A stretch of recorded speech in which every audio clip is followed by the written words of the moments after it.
Hello प्यारे बच्चों, मैं शुभम भास्कर एक बार फिर स्वागत करता हूं आपका अपने इस प्यारे से यूट्यूब चैनल कॉन्सेप्ट की खोज में। देखो बच्चों, आज हम क्या पढ़ेंगे? आज हम पढ़ेंगे 10th क्लास की केमिस्ट्री का चैप्टर नंबर 4, जिसका नाम है कार्बन और उसके यौगिक, जो एनसीईआरटी बेस होगी। ठीक है प्यारे बच्चों, carbon and it's compounds, 10th class की केमिस्ट्री का यह चैप्टर नंबर 4 है। आज हम इसे पूरे चैप्टर को डिटेल में पढ़ेंगे। ठीक है प्यारे बच्चों, इस चैप्टर में मैं उन सभी टॉपिक्स को कवर करूंगा जो बोर्ड एग्जाम की दृष्टि से इंपॉर्टेंट है, मतलब जो बोर्ड एग्जाम में आने वाले हैं। ठीक है प्यारे बच्चों, चलिए स्टार्ट करते हैं आज का अपना लेक्चर, कार्बन और उसके यौगिक। देखो, पहली बात, सबसे पहले हमें क्या पढ़ना? सबसे पहले प्यारे बच्चों हमें पढ़ना है क्या? कार्बन का परिचय, इंट्रोडक्शन ऑफ कार्बन। ठीक है जी। देखो, जो कार्बन होता है, कार्बन का सिंबल होता है सी, मतलब कार्बन को सी से रिप्रेजेंट किया जाता है। ठीक है, और कार्बन का जो एटॉमिक नंबर होता है वो होता है प्यारे बच्चों 6। कितना होता है? 6। ठीक है, देखो, और ये जो कार्बन होता है ना, ये कार्बन एक नॉन मेटल है। क्या है ये? एक नॉन मेटल, मतलब ये एक अधातु है। ठीक है जी, ठीक है। और इसकी जो वैलेंसी होती है प्यारे बच्चों, वैलेंसी मतलब संयोजकता, वो होती है 4। ठीक, वैलेंसी 4 होने का मतलब ये है कि ये जो बॉन्ड बनाएगा ना, ये 4 बॉन्ड बनाएगा। कितने बॉन्ड बनाएगा बच्चों? 4 बॉन्ड बनाएगा। ठीक है, देखो, कार्बन के परिचय में हमने क्या बताया? कार्बन एक नॉन मेटल है, मतलब कार्बन एक अधातु है, मैंने बताया आपको। कार्बन का जो परमाणु क्रमांक होता है वो 6 होता है। क्या होता है? 6 होता है। ठीक है, कार्बन जो संयोजकता रखता है वो 4 संयोजकता रखता है, मतलब इसके पास 4 वैलेंस इलेक्ट्रॉन होते हैं आउटर मोस्ट ऑर्बिट में। ठीक, और जो इसकी संयोजकता को रिप्रेजेंट करते हैं। ठीक है, नेक्स्ट, कार्बन सहसंयोजक बंध बनाता है। क्या बनाता है? सहसंयोजक बंध। सहसंयोजक बंध मतलब इलेक्ट्रॉन की शेयरिंग से बनने वाला जो बॉन्ड होता है उसे सहसंयोजक बंध कहते हैं। ठीक है जी, ठीक है। उसके बाद देखो, हमें क्या पढ़ना? उसके बाद हमें पढ़नी है कार्बन की विशेषताएं। ठीक है, मतलब इसकी जो विशेषताएं हैं वो कौन कौन सी हैं। ठीक है, देखो देखो, कार्बन जो है श्रृंखला का निर्माण कर लेता है, मतलब इसके अंदर एक प्रॉपर्टी होती है, कार्बन के अंदर या कार्बन की एक प्रॉपर्टी होती है श्रृंखलन की। किसकी? श्रृंखलन की, कि ये श्रृंखला बना लेता है, ये अपने ही एलिमेंट्स के साथ जुड़ जाता है, कार्बन कार्बन कार्बन जुड़ के ऐसे श्रृंखला बना लेता है। ठीक है, तो इसके अंदर क्या होती है? श्रृंखलन का क्या होता है? इसके अंदर गुण होता है, मतलब ये श्रृंखला का निर्माण कर लेता है। ठीक है, उसके बाद इसकी चतुर संयोजकता होती है, यह बात मैंने आपको बता दी कि इसकी जो वैलेंसी होती है वो कितनी होती है बच्चों? वो होती है 4। कितनी होती है वैलेंसी इसकी? 4। 4 बॉन्ड का निर्माण करता है। ठीक है, उसके बाद ये जो कार्बन है सी, सी माने कार्बन, सी वो वाला नहीं जो आप सोच रहे, सी सी मतलब कार्बन। ठीक, सी कार्बन मतलब स्थायी यौगिक बनाता है, मतलब ये जो कंपाउंड बनाता है वो कौन से कंपाउंड बनाता है बच्चों? ये स्टेबल कंपाउंड बनाता है। क्या बनाता है भाई? ये स्टेबल कंपाउंड बनाता है। स्टेबल कंपाउंड मतलब ये स्थायी यौगिक बनाता है। ठीक है जी, ठीक है। उसके बाद देखो, अगली बात क्या है? अगली बात है सहसंयोजक बंध। क्या है प्यारे बच्चों? सहसंयोजक बंध। ठीक है जी, सहसंयोजक बंध क्या होता है? देखो, मैंने अभी आपको बताया कि इलेक्ट्रॉन की शेयरिंग से जो बॉन्ड बनता है उसे क्या कहते हैं? सहसंयोजक बंध, मतलब कोवेलेंट बॉन्ड कहते हैं इसे। क्या कहते हैं? Covalent bond. क्या होता है कोवेलेंट बॉन्ड? सहसंयोजक बंध होता क्या है? देखो, इलेक्ट्रॉनों की साझेदारी से बनता है, मतलब इलेक्ट्रॉनों की साझेदारी से बनने वाला जो बंध होता है उसे क्या कहते हैं? सहसंयोजक बंध कहते हैं। उसे क्या कहते हैं? सहसंयोजक बंध। इलेक्ट्रॉन की साझेदारी से बनने वाला जो बॉन्ड होता है उसे क्या कहते हैं? कोवेलेंट बॉन्ड, मतलब सहसंयोजक बॉन्ड कहते हैं। किस किस में पाया जाता है? जैसे यहां CH4 में कोवेलेंट बॉन्ड है, H2O में कोवेलेंट बॉन्ड है, यहां भी हमें क्या देखने को मिलेगा? कोवेलेंट बॉन्ड देखने को मिलेगा। ठीक है जी, और यहां भी हमें कोवेलेंट बॉन्ड देखने को मिलेगा। आई बात समझ में? मतलब इलेक्ट्रॉन की पेयरिंग से इलेक्ट्रॉन की पेयरिंग से जो बनने वाला जो बॉन्ड होता है उसे क्या कहते हैं? सहसंयोजक बॉन्ड, मतलब सहसंयोजक बंध कहते हैं, उसे कोवेलेंट बॉन्ड कहते हैं। ठीक है प्यारे बच्चों, ठीक है। अगली बात देखो, अगली बात क्या देखो, उसके बाद नेक्स्ट टॉपिक है इसमें हाइड्रोकार्बन। क्या है प्यारे बच्चों? हाइड्रोकार्बन। ये एक अपने आप में इंपॉर्टेंट टॉपिक है कि हाइड्रोकार्बन क्या है। ठीक है, हाइड्रोकार्बन एक इंपॉर्टेंट टॉपिक है, बढ़िया टॉपिक है हाइड्रोकार्बन। ठीक है भाई, ठीक है। देखो हाइड्रोकार्बन क्या होते हैं? केवल हाइड्रोजन और कार्बन से, केवल हाइड्रोजन और कार्बन से मिलकर बनने वाले यौगिक हाइड्रोकार्बन कहलाते हैं।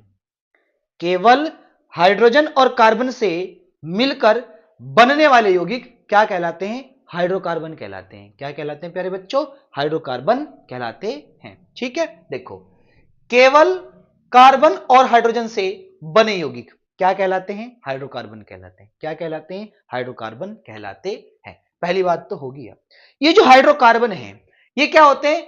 ये हाइड्रोकार्बन संतृप्त एवं असंतृप्त होते हैं। क्या होते हैं प्यारे बच्चों?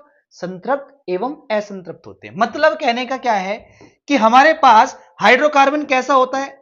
हमारे पास सैचुरेटेड हाइड्रोकार्बन भी होता है, हमारे पास अनसैचुरेटेड हाइड्रोकार्बन भी होता है। मतलब हमारे पास संतृप्त हाइड्रोकार्बन होता है और असंतृप्त हाइड्रोकार्बन भी होता है। ठीक है जी, दोबारा सुनो क्या काम है।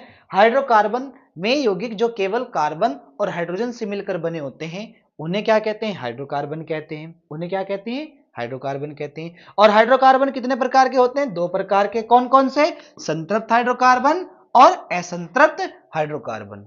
संतृप्त हाइड्रोकार्बन को सैचुरेटेड हाइड्रोकार्बन कहते हैं, असंतृप्त हाइड्रोकार्बन को अनसैचुरेटेड हाइड्रोकार्बन कहते हैं। ठीक है प्यारे बच्चों, इन्हें भी हम एक एक करके डिटेल में पढ़ेंगे। ठीक है, उसके बाद देखो, उसके बाद है हमारे पास संतृप्त हाइड्रोकार्बन। क्या है प्यारे बच्चों?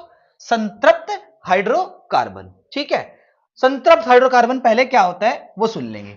ठीक है जी, देखो ये जो संतृप्त हाइड्रोकार्बन होते हैं बच्चों, संतृप्त हाइड्रोकार्बन में क्या होता है?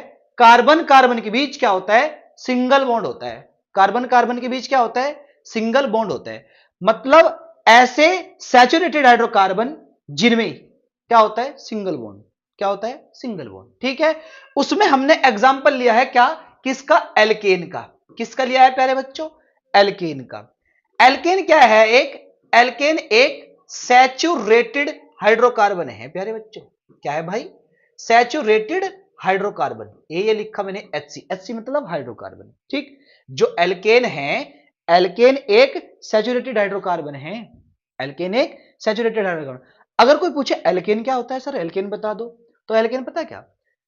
ऐसे हाइड्रोकार्बन जिनमें कार्बन कार्बन के बीच सिंगल बॉन्ड होता है उसे क्या कहते हैं? एल्केन कहते हैं। मतलब ऐसे हाइड्रोकार्बन जिनमें कार्बन कार्बन के बीच सिंगल बॉन्ड होता है उसे क्या कहते हैं? हाइड्रोकार्बन, सॉरी एल्केन कहते हैं। उसे क्या कहते हैं? एल्केन कहते हैं। ठीक है जी, ऐसे हाइड्रोकार्बन जिनमें कार्बन कार्बन के बीच सिंगल बॉन्ड होता है उसे एल्केन कहते हैं। ठीक है जी, उसे क्या कहते हैं? एल्केन कहते हैं। ठीक, देखो जो मैंने कहा केवल एकल बॉन्ड मतलब एकल बंध होता है। ठीक है जी, उसके बाद सामान्य सूत्र, जो एल्केन होता है ना, एल्केन का जो जनरल फॉर्मूला होता है, सामान्य सूत्र होता है, वो होता है CnH2n+2।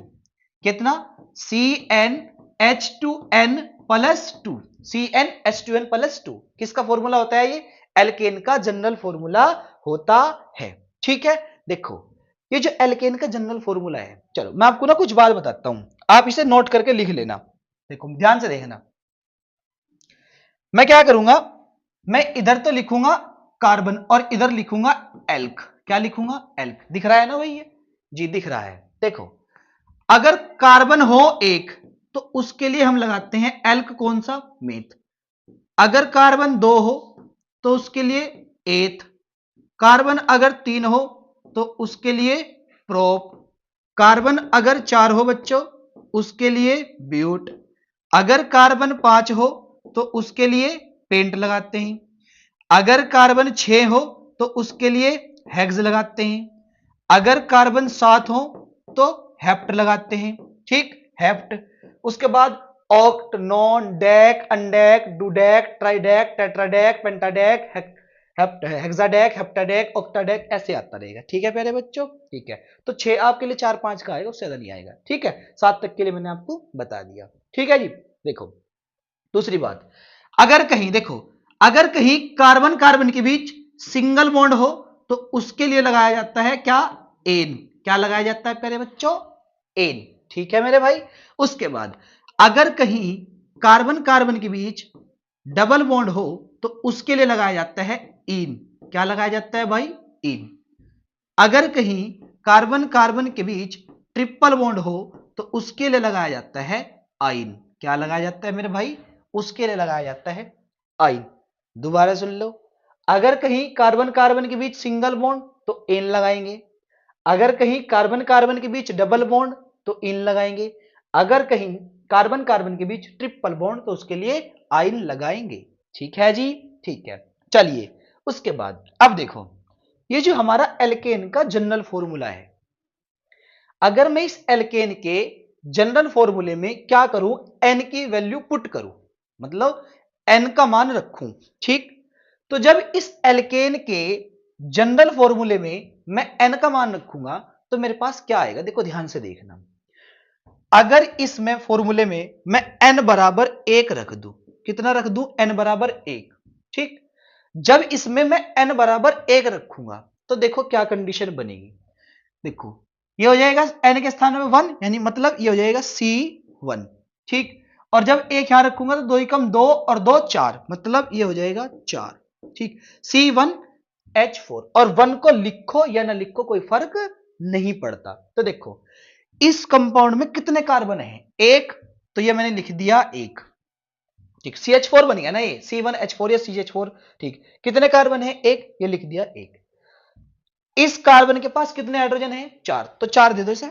एक हाइड्रोजन, दूसरा हाइड्रोजन, तीसरा हाइड्रोजन और ये चौथा हाइड्रोजन। ठीक, अच्छा देखो कितने कार्बन है यहां, एक। एक कार्बन के लिए क्या लिखना हमें, मेथ, तो ये लिख दिया मैंने मेथ।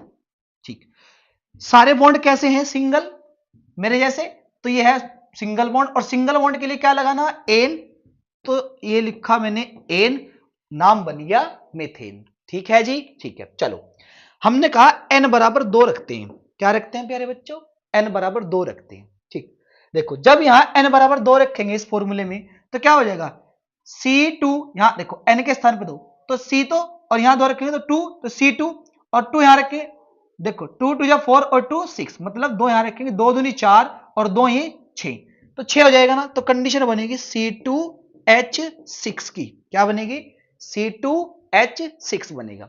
ठीक, अब देखो इसमें कितने कार्बन है, 2, ये लिखा मैंने 2 कार्बन, ये लिख दिया 1 और 1, 2 कार्बन। ठीक, पढ़ क्या रहे हम, एल्केन।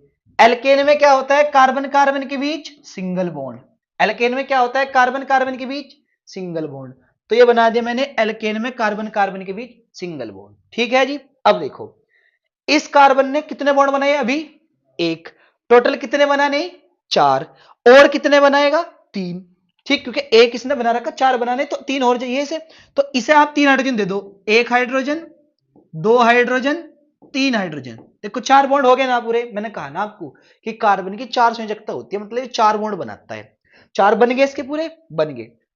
उसके बाद देखो इस कार्बन को देखो, इस कार्बन ने अभी कितने बॉन्ड बनाए, 1, टोटल बनाने कितने, 4, और कितने बनाएगा, 3। ठीक, तो 3 हाइड्रोजन दे दो आप इसे, 1 हाइड्रोजन, 2 हाइड्रोजन, 3 हाइड्रोजन। तो देखो अब दोनों कार्बन के 4 4 बॉन्ड भी पूरे हो गए और हाइड्रोजन भी पूरे हो गए। ठीक, देखो कितने कार्बन है, 1 2, 2 कार्बन के लिए क्या लिखना बच्चों, 8, ये लिख दिया मैंने 8। ठीक, सारे सिंगल है मेरे जैसे, सिंगल बॉन्ड, तो सिंगल के लिए क्या लगाना, एन, तो ये लगा दिया एन, नाम बन जाएगा इसका एथेन। आ रही बात समझ में, इसका नाम बन जाएगा एथेन। ठीक है जी, ठीक है। चलो एक और देखते हैं, हमने लिखा एन बराबर 3, कितना रखा, एन बराबर 3। जब एन बराबर 3 रखूंगा तो यहां आएगा 3, और ये 3 दूनी 6 और 2 8, मतलब C3H8 हो जाएगा। ठीक है, हो जाएगा। ये लिखा C3H8, क्या लिखा? C3H8। अब देखो कितने कार्बन है इसमें? 3, तो 1 कार्बन, 2 कार्बन, 3 कार्बन। एक काम करता हूं, इधर लिख देता हूं, है ना। देखो ये 1 कार्बन, 2 कार्बन, 3 कार्बन, दिख रहा ना भाई? जी बिल्कुल दिख रहा। 1 2 3 पढ़ क्या रहे? एल्केन। एल्केन में क्या होता है? कार्बन कार्बन के बीच सिंगल बॉन्ड, तो बनाओ सिंगल बॉन्ड, ये सिंगल ये सिंगल। ठीक, इस कार्बन को देखो, इस कार्बन ने अभी कितने बॉन्ड बनाए? 1। टोटल बनाने कितने? 4। और कितने बनाएगा? 3। तो 3 हाइड्रोजन दे दो आप इसे। तो 1 हाइड्रोजन, दूसरा हाइड्रोजन, और ये तीसरा हाइड्रोजन। हो गए 3 हाइड्रोजन पूरे। बीच वाले कार्बन को देखो, बीच वाले कार्बन ने 1 बॉन्ड इधर बनाया, 1 इधर बनाया, तो टोटल कितने बॉन्ड बनाए इसने? 2। बनाने कितने? 4। कमी कितने की है? 2 की। 2 हाइड्रोजन दे दो आप उसे। तो ये हाइड्रोजन और ये हाइड्रोजन हो गए 4 पूरे इसके भी। साइड वाले कार्बन को देखो, अभी कितने बॉन्ड बनाए? 1। बनाने कितने? 4। और कितने बनाएगा? 3। तो 3 हाइड्रोजन दे दो। मतलब हाइड्रोजन भी पूरे हो जाएंगे आपके ऐसे, और आपके बॉन्ड भी पूरे हो जाएंगे। तो 1 2 3, 3 कार्बन के लिए क्या लिखना भाई? प्रोप। ये लिख दिया प्रोप। और बॉन्ड कैसे हैं? सारे सिंगल, और सिंगल के लिए क्या लिखना? एन। तो नाम बन जाएगा प्रोपेन। क्या नाम बन जाएगा? प्रोपेन। मतलब अगर कभी आपके पास एल्केन हो और एल्केन का आपको नामकरण करना हो, मतलब उसका नोमेनक्लेचर पढ़ना हो, उसका नोमेनक्लेचर आपको करना हो, तो आप उसे ऐसे कर सकते हैं। ठीक है जी, चलिए इतना आपको समझ आया होगा, तो आगे की तरफ चलते हैं। उसके बाद हमारे पास है असंतृप्त हाइड्रोकार्बन, मतलब unsaturated hydrocarbon. Unsaturated, unsaturated hydrocarbon, unsaturated hydrocarbon, असंतृप्त हाइड्रोकार्बन। असंतृप्त हाइड्रोकार्बन वे हाइड्रोकार्बन जिनमें कार्बन कार्बन के बीच या तो डबल बॉन्ड होता हो या फिर ट्रिपल बॉन्ड होता हो, उन्हें क्या कहते हैं? असंतृप्त हाइड्रोकार्बन कहते हैं। मतलब ऐसे हाइड्रोकार्बन जिनमें कार्बन कार्बन के बीच या तो डबल बॉन्ड या फिर ट्रिपल बॉन्ड होता है, उसे क्या कहते हैं? असंतृप्त हाइड्रोकार्बन कहते हैं। ठीक है जी, एग्जांपल देख लें। जैसे एल्कीन, एल्कीन एक अनसैचुरेटेड हाइड्रोकार्बन है। क्यों? क्योंकि इनमें क्या होता है? कार्बन कार्बन के बीच डबल बॉन्ड होता है। इनमें कार्बन कार्बन के बीच क्या होता है? डबल बॉन्ड होता है। दूसरी बात, एल्काइन, एल्काइन भी एक अनसैचुरेटेड हाइड्रोकार्बन है। क्यों? ये क्यों है अनसैचुरेटेड हाइड्रोकार्बन? ये अनसैचुरेटेड हाइड्रोकार्बन इसलिए है क्योंकि एल्कीन में तो डबल बॉन्ड होता है, एल्काइन में कार्बन कार्बन के बीच ट्रिपल बॉन्ड होता है। कार्बन कार्बन के बीच ट्रिपल बॉन्ड होता है। और मैंने आपको क्या कहा? मैंने आपको यही तो कहा, मैंने आपको कहा कि ऐसे हाइड्रोकार्बन जिनमें कार्बन कार्बन के बीच या तो डबल बॉन्ड हो या फिर ट्रिपल बॉन्ड हो, उन्हें क्या कहते हैं? अनसैचुरेटेड, मतलब असंतृप्त हाइड्रोकार्बन कहते हैं। तो ये दोनों के दोनों क्या हैं? असंतृप्त हाइड्रोकार्बन। कौन से? एल्केन, एल्कीन भी असंतृप्त हाइड्रोकार्बन है और एल्काइन भी असंतृप्त हाइड्रोकार्बन है। ठीक है प्यारे बच्चों, एल्कीन का जो जनरल फॉर्मूला होता है वो लिखा हुआ है यहाँ, CnH2n। ये एल्कीन का जनरल फॉर्मूला होता है। और एल्काइन का जो जनरल फॉर्मूला होता है वो होता है CnH2n-2। देखो CnH2n-2 ये होता है एल्काइन का जनरल फॉर्मूला। ठीक है जी, ठीक है। चलो हम पहले क्या करते हैं? एल्कीन के बारे में पढ़ते हैं। किसके बारे में? एल्कीन। एल्कीन कौन होते हैं? जिनमें कार्बन कार्बन के बीच डबल बॉन्ड होता है। पहले नंबर वाला पढ़ रहे हैं हम यहाँ। कौन सा? पहले नंबर वाला, जिनमें कार्बन कार्बन के बीच क्या होता है भाई? Double bond. ठीक है, जिसका जनरल फॉर्मूला है CnH2n। CnH2n, देखो CnH2n ये जनरल फॉर्मूला। अब देखो, अगर मैं यहां n बराबर 1 रखूं, मतलब इस जनरल फॉर्मूले में मैं n की वैल्यू 1 रख दूं, तो जब मैं यहां n की वैल्यू 1 रखूंगा ना, तो मेरे पास कोई एल्कीन नहीं बनेगी। कोई एल्कीन नहीं बनेगी। सर ये तो बता दो कैसे नहीं बनने की, हमें तो कुछ समझ में ही नहीं आ रहा। पता क्या होगा? अगर n बराबर 1 रख दिया तो मुझे मिलेगा एक कार्बन। मुझे क्या मिलेगा? एक कार्बन। और जबकि एक कार्बन के अंदर कार्बन कार्बन में डबल बॉन्ड मुझे कैसे बनाऊं फिर मैं? क्योंकि हम तो ये कह रहे हैं कि एल्कीन क्या होता है? एल्कीन वे होते हैं जिनमें कार्बन कार्बन के बीच डबल बॉन्ड हो। तो डबल बॉन्ड लाने के लिए कार्बन कार्बन के बीच कम से कम 2 कार्बन तो लेने पड़ेंगे। और जब कम से कम 2 कार्बन लेने पड़ेंगे तो इसका मतलब यह है कि हम n बराबर 1 रख नहीं सकते फिर। भाई जब हमें कार्बन कार्बन के बीच डबल बॉन्ड को रिप्रेजेंट करना, तो जब डबल बॉन्ड को रिप्रेजेंट करना, फिर इसका मतलब यह है ना कि हम कार्बन कार्बन के बीच डबल बॉन्ड दिखाने के लिए कम से कम 2 कार्बन तो लेंगे। ठीक, तो इसलिए हम क्या करेंगे? n बराबर 2 रखेंगे। ठीक, और जब n बराबर 2 रखेंगे इस फॉर्मूले में, मतलब मैंने यहां रखा, चलो यहां दिखाता हूं, n बराबर 2, तो जब n बराबर 2 रखेंगे तो ये क्या हो जाएगा? C2, ये हो गया C2, और H कितने हो जाएंगे? 2 दूनी 4, तो ये हो गए 4। क्या हो गए ये? 2 दूनी 4, मतलब ये C2 और 2 2 जा 4, C2H2 4, ठीक है जी, H हो जाएंगे 4। उसके बाद कितने कार्बन है भाई? 2, बनाओ इन्हें, एक कार्बन 2 कार्बन। ठीक, पढ़ क्या रहे हम? एल्कीन। एल्कीन में क्या होता है? कार्बन कार्बन के बीच डबल बॉन्ड, तो बना दो ना यार। तो ये बनाया कार्बन कार्बन के बीच डबल बॉन्ड। उसके बाद इस कार्बन को चेक करो आप, इस कार्बन ने अभी टोटल कितने बॉन्ड बनाए? 2, बनाने कितने?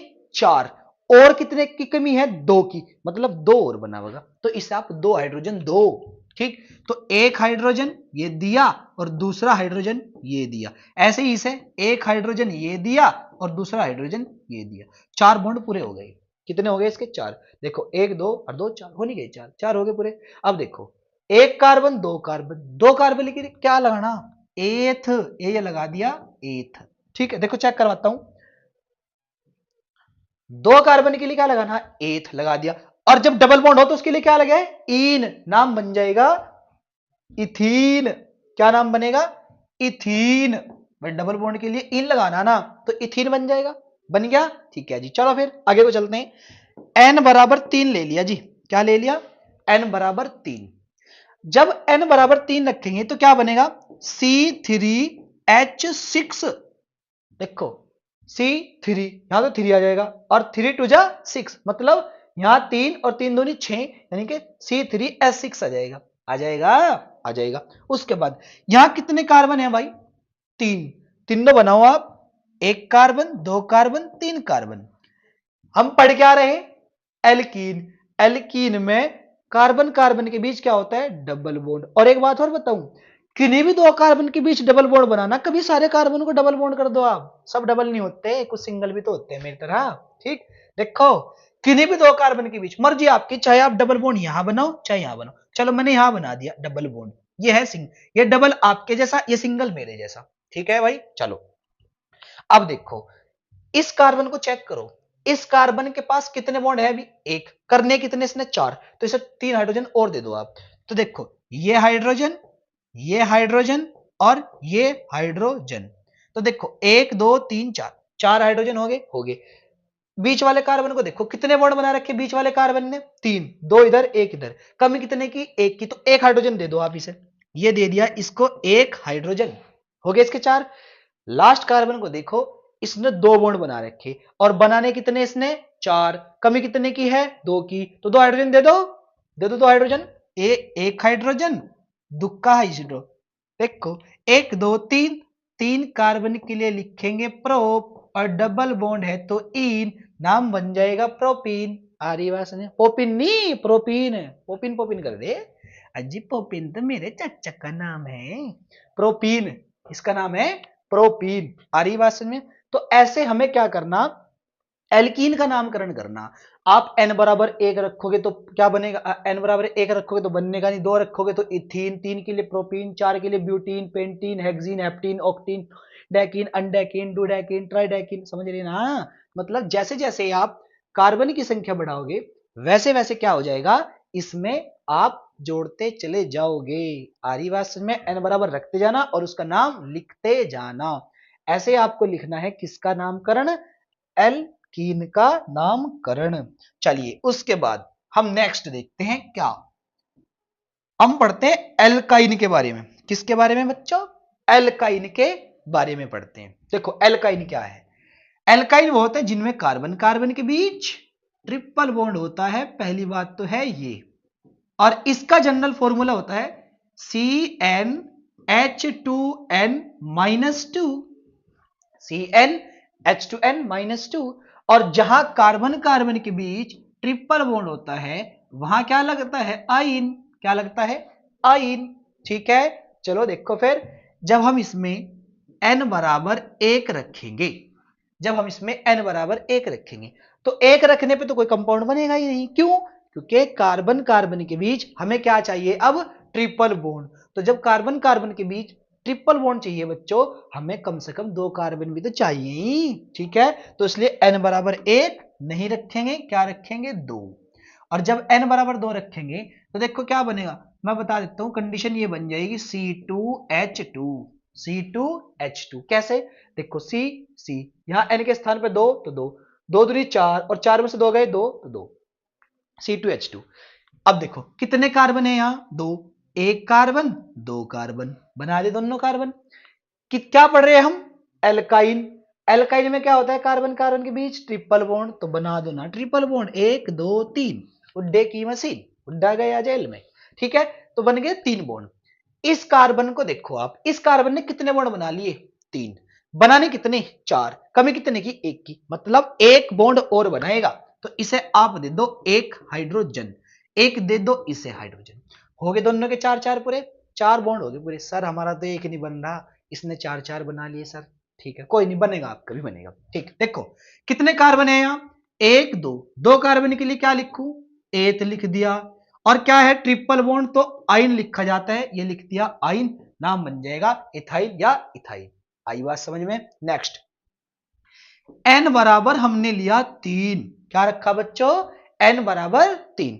तो जब n बराबर 3 रखेंगे, कंडीशन क्या बन जाएगी? वो बनेगी C3H4, C3H4। देखो चेक करो यहां, C तो C, n के स्थान पर 3 तो 3, 3 दूनी 6, 6 में से 2 गए 4 तो 4 आ गया, आगे 4 आ गया। अब देखो कितने कार्बन है यहां? 3, तो 3 के लिए 1 2 3, 3 कार्बन बना दिए। अब किन्हीं भी 2 कार्बन के बीच ट्रिपल, सबको ट्रिपल नहीं करना, किन्हीं भी 2 कार्बन के बीच 3 बॉन्ड लगाने, आपने मर्जी आपकी, कहीं लगा दो। मैंने यहां लगा दिए 1 2 3, ये बनाया सिंगल अपने जैसा। ठीक, इस कार्बन को चेक करो कितने बॉन्ड है? 1। बनाने कितने? 4। कमी कितने की? 3 की। और कितने चाहिए? 3, तो 3 हाइड्रोजन दे दो, 1 हाइड्रोजन, ये दूसरा, ये तीसरा, हो गए 4, 1 2 3 4। बीच वाले कार्बन को कोई भी हाइड्रोजन देने की आवश्यकता ही नहीं है। क्यों? क्योंकि उसके ऑलरेडी 4 बॉन्ड कंप्लीट है। कैसे? 3 इधर को 1 इधर को, 4 पूरे। लास्ट वाले कार्बन के 3 बॉन्ड बने हुए, उसे 1 की आवश्यकता है, तो 1 दे दो हाइड्रोजन, और आपके हाइड्रोजन भी पूरे। देखो हाइड्रोजन पूरे, 1 2 3 4, 4 हाइड्रोजन पूरे, और कार्बन के बॉन्ड भी सारे पूरे हो गए, सब कार्बन। कितने कार्बन? 1 2 3। 3 कार्बन के लिए क्या लिखा जाता है? प्रोप। और ट्रिपल बॉन्ड के लिए आइन, नाम बन जाएगा प्रोपाइन। बोलो इतनी बात समझ आती है या नहीं आती है? आती है तो बहुत अच्छी बात, और नहीं आती है तो उससे भी अच्छी बात। ठीक है, आई होप आपको ये समझ में आया होगा, है ना? चलिए अगली बात, इसके लिए आगे आप कर सकते हैं, आप n बराबर 5 रख सकते हैं, 4 रख सकते हैं, 6 7 8 आप रख के देख सकते हैं, उसके अकॉर्डिंग आप उसका नामकरण कर सकते हैं। ठीक है, चलिए अगली बात देखते हैं, अगली बात क्या है? चलो देखो, अगली बात है क्रियात्मक समूह। हाँ, ये जो क्रियाशील लिखा हुआ ना, क्रियाशील नहीं है, ये क्या है प्यारे बच्चों? ये है मेरे भाई क्रियात्मक समूह।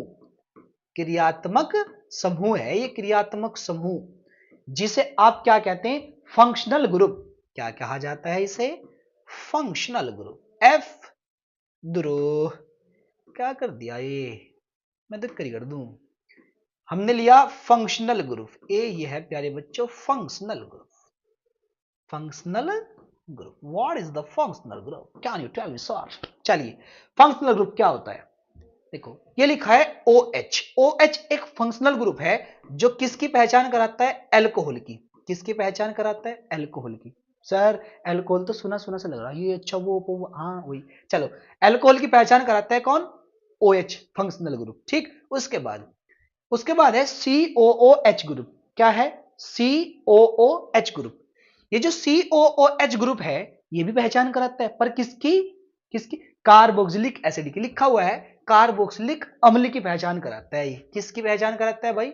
ये कराता है कार्बोक्सिलिक एसिड। ये कराता है कार्बोक्सिलिक एसिड, मतलब ये कार्बोक्सिलिक एसिड की पहचान कराता है। उसके बाद यहां लिखा हुआ है CHO। अगर किसी कंपाउंड में CHO फंक्शनल ग्रुप है तो आंख बंद करके ये कह दियो सर ये एक एल्डिहाइड है। ये क्या है सर? सर ये एक एल्डिहाइड है, इसे एल्डिहाइड कहते हैं सर। ठीक, मतलब अगर किसी यौगिक में आपको OH मिला तो उसे आप आंख मीच के अल्कोहल कह देना। अगर किसी यौगिक में आपको क्या मिला? COOH मिला तो उसे आंख बंद करके कार्बोक्सिलिक एसिड कह देना। आंख मीच के कह दियो, आंख मीच के दिद्दों को बंद करके। उसके बाद CHO अगर कहीं मिला तो उसे क्या कह देंगे? एल्डिहाइड कह देंगे। उसे क्या कह देंगे? एल्डिहाइड कह देंगे। ठीक है मेरे बच्चों, ठीक है। चलिए अगली बात देखते हैं, अगली बात कौन सी है। उसके बाद समावयवता। समावयवता, समावयवता, समा परमाणु नहीं, समावयवता। चलो समावयवता आइसोमेरिज्म क्या होता है?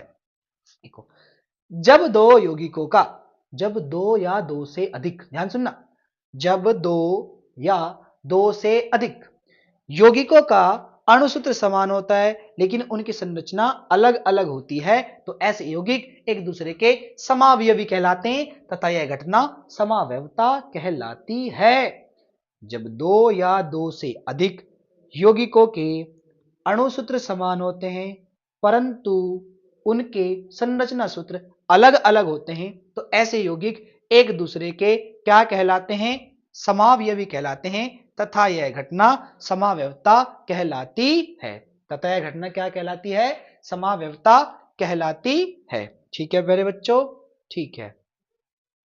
देखो उसके बाद देखो जैसे यहां लिखा हुआ है कि इनमें क्या होता है? समान अणुसूत्र होता है इनका।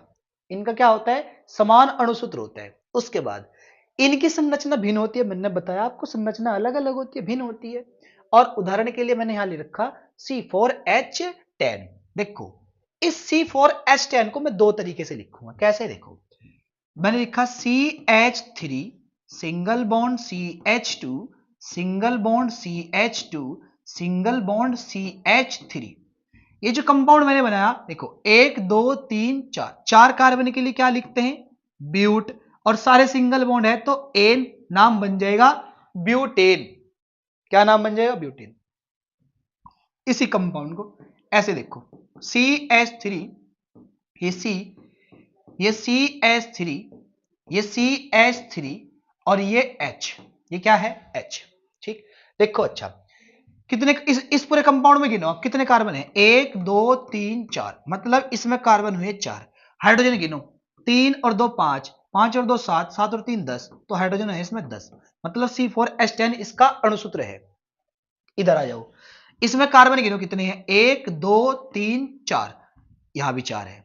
हाइड्रोजन गिनो 3 3 6 3 9 और 1 10, इसमें भी 10 है। मतलब इसके कार्बन सेम, इसके कार्बन सेम, इसके हाइड्रोजन सेम, इसके हाइड्रोजन सेम, लेकिन इनका संरचना सूत्र अलग अलग है। ये अलग है और ये अलग है। अगर मैं इसका नाम लिखने पर आ जाऊं इसका, तो इसका जो नाम मैं लिखूंगा वो मैं लिखूंगा 2 मिथाइल, क्या नाम बनेगा इसका? 2 मिथाइल प्रोपेन। 2 मिथाइल प्रोपेन, इसका नाम बनेगा 2 मिथाइल प्रोपेन। इसका नाम अलग, इसका नाम अलग, संरचना सूत्र अलग, लेकिन अणुसूत्र समान है। जो चीज जितनी उसमें है उतनी ही इसमें, उतनी ही इसमें। आई बात समझ में? ठीक है। चलिए उसके बाद अगली बात देखते हैं। अगली बात क्या है? चलो देखो उसके बाद है प्यारे बच्चों एथेनॉल। क्या है प्यारे बच्चों? एथेनॉल। सर बस आप हमें ऐसे ही पढ़ाते रहना, हमारे तो मजे आ जाएंगे सर, मजे। चलो एथेनॉल जिसका फॉर्मूला होता है CH3CH2OH, CH3CH2OH, एथेनॉल इसका नाम होता है और फॉर्मूला मैंने लिख दिया ये। देखो यहां सूत्र लिखा हुआ है कैसे? C2H5OH, C2H5OH। देखो एक कार्बन दो कार्बन मतलब C2, 3 और 2 5 मतलब H5, और ये वाला OH, ये वाला OH। ठीक। और जब इसमें OH आ गया तो इसका मतलब OH से क्या पता चलेगा आपको कि ये एक अल्कोहल है। क्या है ये? एक अल्कोहल है। हाँ अल्कोहल है ये क्या है? अल्कोहल है ये। ठीक। और अल्कोहल होने के बाद देखो अल्कोहल का जो नामकरण होता है ना, अल्कोहल का नामकरण होता है ऐसे कि हम लिखते हैं क्या? एल्केन। जितने कार्बन वाला वो है उतने कार्बन वाला एल्केन। और एल्केन का देखो मैंने ई हटा दिया और उसके स्थान पर क्या लिखूंगा? OL। तो नाम बन जाएगा एल्केनोल। क्या नाम बन जाएगा? एल्केनोल। इसीलिए तो इसका नाम एथेनोल है। इसका नाम क्या है? एथेनोल। मतलब एल्केनोल इसका सामान्य नाम। एल्केनोल लिखना होता है। एल्केन लिखा, ई हटाया, ओल जोड़ दिया, नाम बन जाएगा एल्केनोल। क्या नाम बन जाएगा? एल्केनोल। ठीक है। चलो मैं एक दो का लिख के दिखाता हूं, देखो ध्यान से। जैसे हमने लिखा क्या? CH3OH। CH3OH ये अल्कोहल है एक। बिल्कुल है अल्कोहल सर। क्यों? क्योंकि इसमें एक क्या है? OH ग्रुप, मतलब अल्कोहल ग्रुप है। ठीक। कितने कार्बन वाला सर ये? एक कार्बन वाला। एक कार्बन वाले के बारे में हम क्या लिखते हैं? मेथेन लिखते हैं। Alkene methane. ई हटा दिया और क्या जोड़ दिया? OL। तो नाम बन गया मेथेनोल। क्या नाम बन गया? मेथेनोल। दूसरा देखो CH3CH2OH। OH है इसमें? हाँ है। तो फिर अल्कोहल है ये। अल्कोहल बिल्कुल है। कितने कार्बन वाला? एक दो। दो कार्बन के लिए क्या लिखते हैं? एथेन। एल्केन एथेन लिखते हैं ना, दो कार्बन वाला। ई हटा दिया, क्या जोड़ दिया? OL। तो एथेनोल। क्या नाम बन गया? एथेनोल। आरी बात में। तो ऐसे propanol, butanol, pentanol, hexanol, heptanol, octanol, decanol. ठीक है। ऐसे लिखना मतलब आपको। ठीक है जी। ठीक है। ऐसे आपने किसी भी अल्कोहल का नामकरण कर देना। लेकिन हम क्या पढ़ रहे हैं अभी? हम पढ़ रहे एथेनॉल, जिसका फॉर्मूला है ये वाला। ये वाला। ठीक है जी। ये वाला। ठीक। तो इसका जनरल फॉर्मूला तो मैंने बता ही दिया आपको, ये CH3CH2OH। ठीक। उपयोग देखते हैं इसके, उपयोग क्या क्या है। ठीक है। उपयोग, पहला उपयोग ईंधन के रूप में। जलता है? बिल्कुल जलता है सर। जला के दिखाओ। जल गया। ठीक है सर। हाँ जलता है। देखो उपयोग क्या है इसका? पहला उपयोग यह है कि एथेनॉल ईंधन के रूप में किया जाता है। ठीक है जी। मतलब इसे हम जला सकते हैं। ठीक। दूसरा, औषधियों के निर्माण में। औषधि बने, दवाई में काम, हाँ बिल्कुल आता है। जितने भी सिरप होते हैं ना, उन मैक्सिमम सिरप में क्या होता है? हमारा एल्कोहल होता है। ठीक है। चाहे वो 0.0005% या 1% ही हो, पर होगा। ठीक। उसके बाद सैनिटाइजर के रूप में। सैनिटाइजर के रूप में लॉकडाउन में बहुत करा भाई। ठीक है। सैनिटाइजर के रूप में भी इसका प्रयोग या उपयोग किया जाता है। सर क्या इनसे अलग भी कोई उपयोग है? हाँ है। इसका नाम इनसे अलग भी है सर कुछ? हाँ है। कैसे? ठीक है। इसका बहुत फेमस नाम, इसका फेमस नाम है पौवा। क्या नाम है इसका? पौवा। पौवा उर्फ शाम की दवा। शाम की दवा। सर कैसी बात कर? हाँ शाम की दवा है। और उपयोग तो लोग रात को पूरा करें इसका, शाम को पता आपको? आप भी करो है ना? चलो हम नहीं करते सर। ठीक है जी। तो मतलब ये था हमारा एथेनॉल, मतलब इथाइल एल्के, इथाइल एल्कोहल। ठीक है। चलिए अगली बात देखते हैं। अगली बात क्या है? अगली, अगला जो कंपाउंड है वो है टॉपिक हमारा एथेनोइक एसिड, जिसे हम कहते हैं एथेनोइक अम्ल, एथेनोइक एसिड। एथेनोइक एसिड जिसका फॉर्मूला होता है CH3COOH। अभी मैं आपको बता के नहीं आया कि जिसमें ये सब कंपाउंड, ये फंक्शनल ग्रुप होगा, जिस कंपाउंड में COOH फंक्शनल ग्रुप होगा वो कार्बोक्सिलिक अम्ल होगा, मतलब वो कार्बोक्सिलिक एसिड होगा। और ये भी तो एक एसिड ही है, अम्ल लिख रखा है इसके सामने, अम्ल मतलब एसिड तो है यो। कैसे? देखो सूत्र इसका क्या होता है? CH3COOH। ठीक। सामान्य नाम सिरका, जिसे आप चाउमीन में लबर खाते हैं। ठीक है। उसके बाद उपयोग इसका खाद्य संरक्षण में किया जाता है। किसमें किया जाता है? खाद्य संरक्षण में इसका उपयोग किया जाता है। ठीक है जी। हाँ कर, हाँ बिल्कुल होता होगा। ठीक है। चलो देखो इसका भी नामकरण बताऊं मैं आपको कैसे लिखते हैं। इसका नामकरण होता है जैसे जितने कार्बन वाला कार्बोक्सिलिक एसिड है उतने कार्बन वाला एल्केन लिख दो। एल्केन का लास्ट में से ई हटा रखा, देखो ई हटा के क्या लिख दो उसका आगे OIC, ओइक, और बाद में लिख दो एसिड, मतलब एल्केनोइक एसिड बन जाएगा। क्या बन जाएगा? एल्केनोइक एसिड। देखो दिखाता हूं, जैसे मैंने लिखा HCOOH। क्या ये एक कार्बोक्सिलिक एसिड है? बिल्कुल है। कैसे? क्योंकि इसमें COOH है। ठीक। तो कितने कार्बन वाला है ये? एक कार्बन वाला। एक कार्बन के लिए क्या लिखते हैं? मेथेन। ये लिखा मेथेन। ई हटा दिया, क्या जोड़ दिया, OIC ओइक, और बाद में एसिड मतलब मैथेनोइक एसिड, मतलब मैथेनोइक एसिड। दूसरा देखो हमने लिखा क्या, CH3COOH, CH3COOH कितने कार्बन वाला, एक दो, दो कार्बन के लिए क्या लिखते हैं, एथेन, क्या लिखते हैं प्यारे बच्चों, एथेन, ई हटा दिया और क्या जोड़ दिया, OIC ओइक, और बाद में एसिड मतलब एथेनोइक एसिड, ऐसे इसका नामकरण होता है। ठीक है प्यारे बच्चों, तो आई होप आपको ये समझ में आया होगा। ठीक है, बस मेरी आपसे यही रिक्वेस्ट है कि जो बच्चे अच्छी प्रिपरेशन नहीं कर पा रहे हैं, आप इस वीडियो को, इस लेक्चर को उन बच्चों तक पहुंचा दीजिए जो बच्चे इसे पढ़कर बहुत अच्छी प्रिपरेशन कर लेंगे, बहुत अच्छी तैयारी कर लेंगे। बस आप लगातार बने रहें, ऐसे ही मैं आपके लिए बहुत अच्छे अच्छे टॉपिक, बहुत इंपॉर्टेंट टॉपिक आपको पढ़ाता रहूँगा। ठीक है, आज के लिए इतना ही काफ़ी, कल मिलेंगे नेक्स्ट लेक्चर में नेक्स्ट इंपॉर्टेंट टॉपिक के साथ। कल हो सकता है हम बायो स्टार्ट करें या हो सकता है हम फिजिक्स स्टार्ट करें। ठीक है प्यारे बच्चों, मतलब 10th क्लास की केमिस्ट्री के 4 चैप्टर थे और चारों मैंने आपको समझा दिए। अगर फिर भी उसके बाद भी किसी बच्चे की कोई रिक्वायरमेंट हो कि सर इस टॉपिक पर आप वीडियो या लेक्चर बना दीजिए, तो आप मुझे कमेंट कर देना, मैं उस टॉपिक को अगेन बहुत डीप पढ़ा दूंगा। ठीक है प्यारे बच्चों, तब तक के लिए thank you for watching this video.